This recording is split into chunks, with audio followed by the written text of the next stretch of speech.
That's the thing about risk, intention, execution. You have to have risk because you've got to ride the wave. You've got to be on the edge. If you're not on the edge, you're not creating. You're not doing it. And you only know you're doing it, like we're doing it now, because you're on it. Because you're on it. Because there's no safety net. That's it. You've just got to do it. Those are the main three words I came up with back in around about 2018, 2019.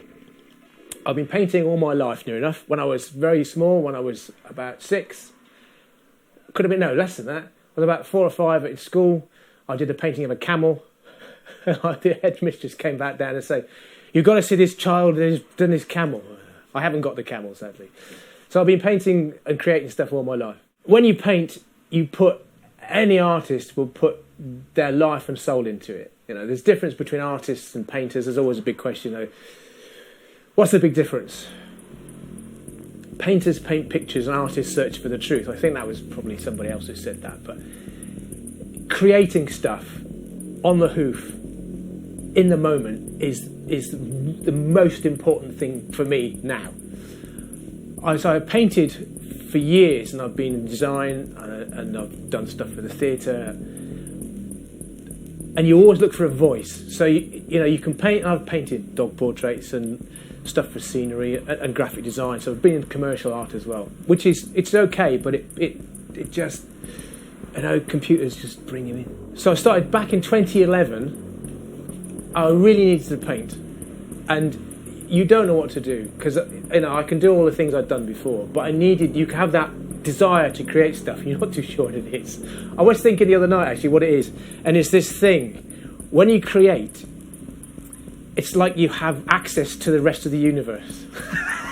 It's a really, I know it's a pompous thing to say, because as soon as you open your mouth and you talk about art, you just sound pompous, you can't help it. But it's true, when you're creating something, you can feel the mechanisms of the whole thing working, because you are creating. So it's in your body, it's in your DNA or something, and you have to find a voice. If you're just painting things normally, you have to, I came to a point, I think I was doing so many dog portraits, and I got to the middle of one and thought, I can't do this anymore. Lovely, I enjoyed doing them, but it's just too much. You have to go off on your own. So 2011, I think, what do I do? I need to do something I can repeat and not sit there at my canvases doing this, which is okay, but, either more stick, okay, fine, I'll just create. I don't want to do that. I want to be able to, I want the buzz, I want the energy, because when you're at school, you've got all the kids playing drums and playing music and stuff, and I was an artist. I was painting on the back of their Iron Maiden stuff on the back of their jackets and stuff, but, I was sat in my room doing this stuff, and they were off gigging, and they said, "I'm an artist." Yeah, well, it's all right, but and I sat over there, actually. No, I didn't. I stood over there, and I just got this piece of paper, and I got some blue and white, and then got a palette knife, and went paint. And went, this is a bit scary. Just went, and it actually came out quite all right. I've got it somewhere, and then I did a few more of them, and then it kind of just sat there, and I thought, I can do something with that, but I'm not sure, because it's kind of felt artistic. But at the same time, there's a thing in the back of me that said, you can't really you can't just do that on a piece of paper. But why not? You're creating stuff. You have to realise you don't have to care. What anybody says, you just don't care. You just do it. If they don't like it, it's up to them. You don't do it. I don't do it for them. I do it because I want the buzz. It's great if you do something and somebody says it's brilliant, because it just makes you feel good. If they said it's really bad, it hurts your heart. It does, because you're putting your entire life on a piece of work every time you do it. Every time you do it, it's you in there. There's no, it's me on there. It's risk everything. So you get lampooning and other stuff, and modern art is really easy to lampoon. We get to 2011, so I thought, well, that's a start. So I started practicing that a bit, and I had this vision.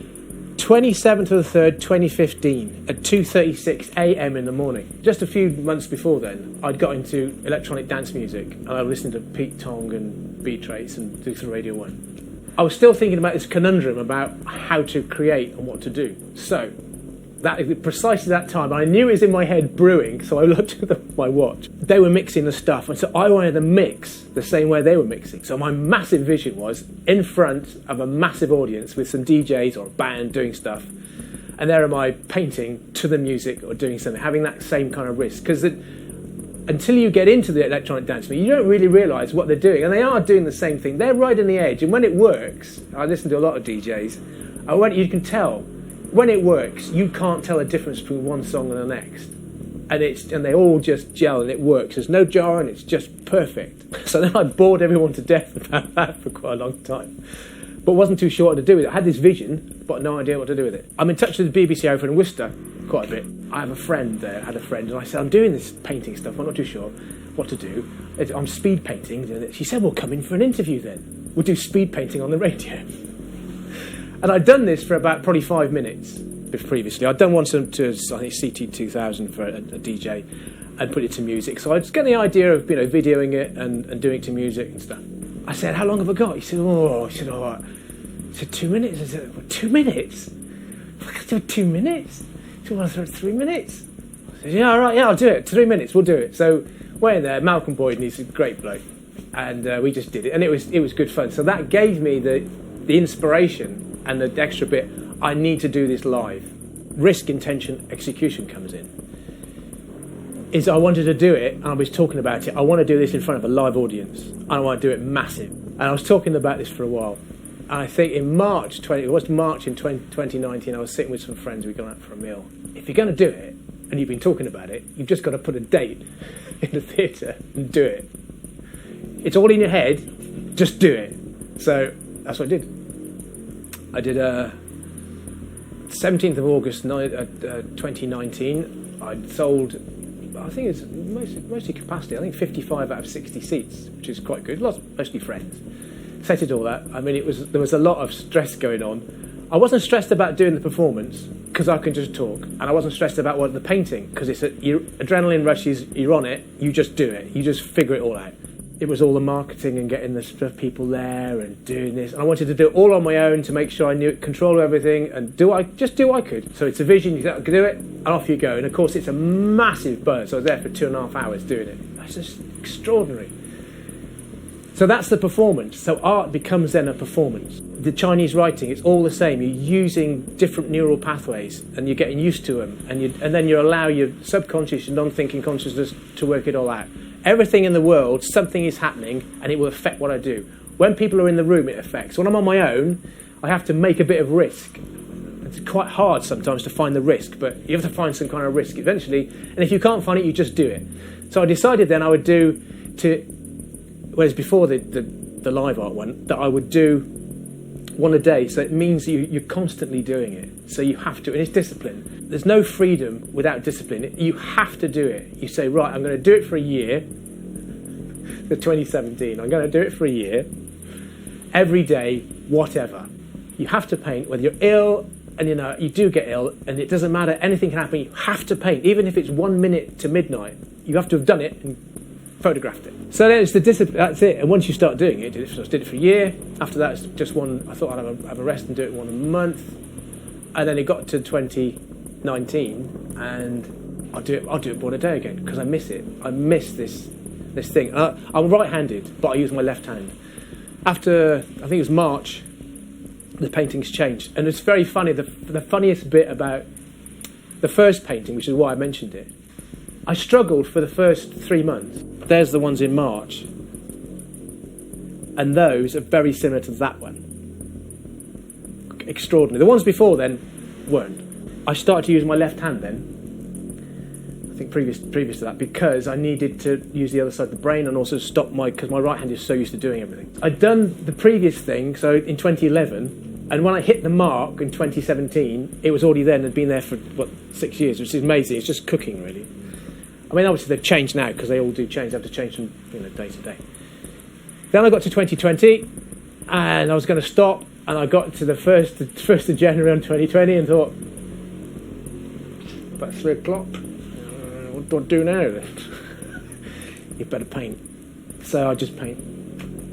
Just have to do it every day. It's part of my routine. It's part of, get up, do yoga, do anything else. But sometime during the day I have to paint. Those are the things I have to do. Shave, yoga, paint. It's just the way you have to do it. We are all connected to everybody. And it's... Modern art is a really funny area. But the things you do with it if you're honest about it. You have to be honest. Whatever you're doing, because I get all sorts of people passing the window and coming in, of all descriptions. Because they're quite well known around the link and in Malvern, is you have to be honest. If you can't stand up and say, that's good, it's not going to work. And they will pick holes in everything you do because you're a sitting target. You just put yourself up there and say, here, shoot me off my pedestal, because I don't put myself on one, but just crack it off, because you're going to do it. If you're not honest, you can't cope with it. And the great thing about doing every day is you do, because you just do it, and then eventually, now and then, you get one that turns up that is brilliant. This is the last one. That's the last one, probably, that I know was perfect. That just hit it. And I'll be doing once a month or once every 6 weeks. It could even be every 2 months. You hit one that's perfect. Because I did everything.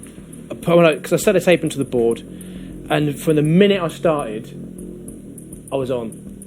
And I wasn't adrenaline on. I was just on, calm, knew exactly what I was doing. Well, I didn't know what I was doing, because you don't. So you do it, and you bring in all the techniques. Perhaps you've been testing yourself over the past 3 or 4 weeks. Something comes out, and you say, and you do this, you do that, you do that. I do that first. That's it. And you don't look at it and say, God, so you just know, that's all right. That's the one. And then you wait for another, however long it is. You have to put the hours in. You just have to put them in.